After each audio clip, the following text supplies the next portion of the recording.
Berarti di depan kita ini itu ada fase kelima. Fase kelima itu Nabi punya bahasa yang luar biasa, inspiratif buat kita. Nabi menyebut kembali dengan istilah khilafah ala minhajin nubuwah. Ya. Persis sama bahasa Nabi itu dengan Nabi menyebut fase 2. Jadi fase 5 yang di depan kita ini sama dengan fase 2.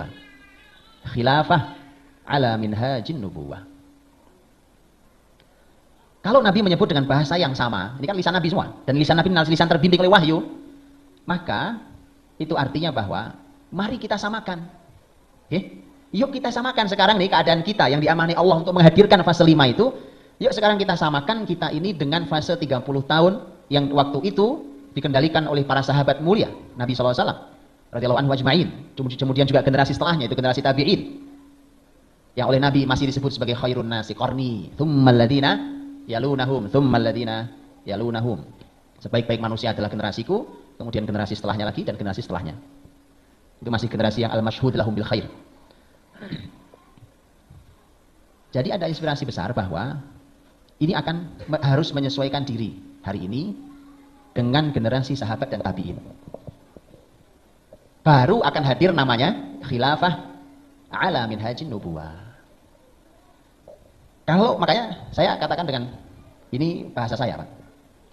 Saya katakan dengan tegas bahwa mustahil antum ikut aturan Yahudi sampai ke khilafah, itu mustahil, Pak. Betul kan? Karena khilafah ala minhajin nubuwah itu bahasanya persis sama dengan fase 2. Fase 5 ini fase 2 sama. Berarti tidak bisa pakai aturan yang lain. Berarti kalau menghadirkannya, generasinya harus pakai aturan Nabi SAW. Karena bahasanya ala minhajin nubuwah. Umpamanya, mohon maaf, umpamanya hari ini teman-teman saudara-saudara kita yang memperjuangkan kekuasaan termasuk di Indonesia ini melalui partai, umpamanya. Saya hormati, silakan Pak. Ambil kekuasaan itu. Mudah-mudahan antum juga tidak larut dalam sistem yang rusak ini. Perbaiki sistem negeri ini. Tetapi tidak akan pernah ideal. Tak akan pernah ideal. Apalagi sampai pada titik khilafah ala minhajin nubuwah. Enggak ada, Pak. Tidak akan pernah sampai. Dijamin. Bagaimana mau sampai pada titik khilafah ala minhajin nubuwah pakai jalan Yahudi? Kan nggak mungkin kan? Loh, demokrasi pemilu ini adalah jalannya Yahudi. Saya tidak bicara hukum demokrasi. Demokrasi wilayah yang perlu didiskusikan, silakan diskusikan. Tetapi saya tidak bicara itu. Silakan.